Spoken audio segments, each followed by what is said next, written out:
Welcome back to the A to Z of Purpose and Leadership. Today's word is empowerment.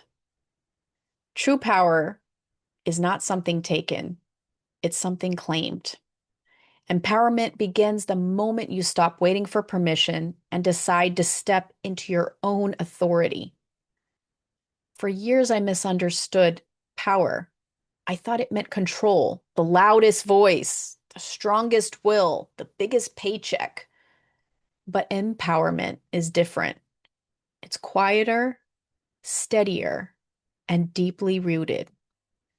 It's not about dominating others. It's about believing that your voice matters and then using it. Let's explore the three truths of empowerment that we can transform how you live and lead. Three lessons for today. Number one, empowerment starts within. Before you can empower anyone else, you must empower yourself. You are your first student. That means believing in your own story, our own values, and ability to create change. It means silencing that voice that whispers, "Who am I to do this?" and replacing it with, "Who am I not to?" Here's a study. Harvard Business Review found that employees who felt empowered were 67% more likely to put in extra effort and 50% more likely to stay with their organization long term. Why? Because empowerment fuels ownership, purpose, and engagement. But notice it starts inside. If you don't believe in your authority, why should anyone else? I remember early in my journeys feeling like I had to prove to others who I was. And I didn't stop to look at who I am and what I am here to do. And the moment I found that empowerment, I stopped and I stopped asking for permission from others and just started giving myself permission. I stopped caring what other people thought and started making decisions based on my own values and power. Taking your power back can be the most powerful experience you go through. And that one shift changed everything.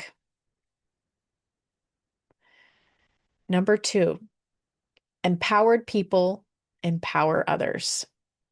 When you claim your power, you give permission for others to claim theirs. Empowerment multiplies. One voice speaking truth inspires another. One leader walking in courage awakens many. Think of Dr. Maya Angelou. She grew up in poverty, faced trauma, spent years without speaking at all. Yet when she chose to reclaim her voice, her words empowered millions. Her poetry, her presence, her leadership sparked movements for justice and dignity.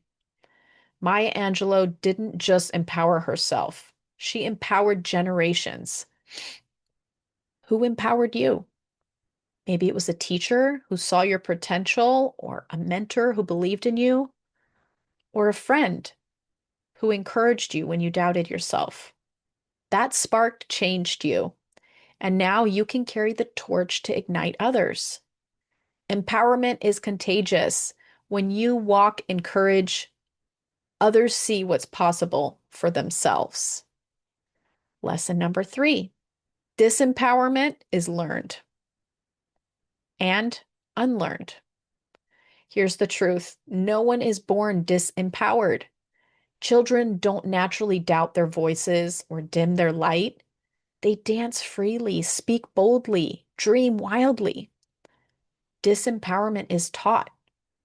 Maybe you heard growing up, "Don't be too loud, don't ask for too much, or stay in your lane, be quiet." But those scripts are not final. Empowerment is unlearning the limits placed on you and reclaiming the truth. You were meant to shine. Consider Malala, an amazing girl from Pakistan. She was told that girls shouldn't go to school, and she refused to accept that limit. She was attacked by extremists, by her own country, but she survived and chose empowerment. And today, Malala is the youngest ever Nobel Peace Prize winner, championing educations for girls worldwide. She unlearned disempowerment, and her courage lit a path for millions of others. Your limits, too, can be unlearned. So here's your empowerment practice for today. Write down one area of your life where you've been waiting for permission. Maybe it's launching a business or starting a new relationship or having that tough conversation or simply speaking up in a meeting. Then ask, what would it look like to empower myself here? And finally, commit to one small action within the next 24 hours that moves you forward. Remember, empowerment is not abstract. It's a decision backed by action. Empowerment isn't about control. It's about choice. It's about choosing to believe in your value and then using that belief to create ripples in the lives of others. So let me ask you, where are you waiting for permission when what you really need is courage? Because the moment you choose to empower yourself, you empower everyone who's watching you to do the same. Thank you for tuning in. If this episode inspired you, share it with someone who needs a reminder of their power to empower them. And hit that notification button, subscribe if you haven't already, and join us on the next round for the letter F. Have a beautiful day.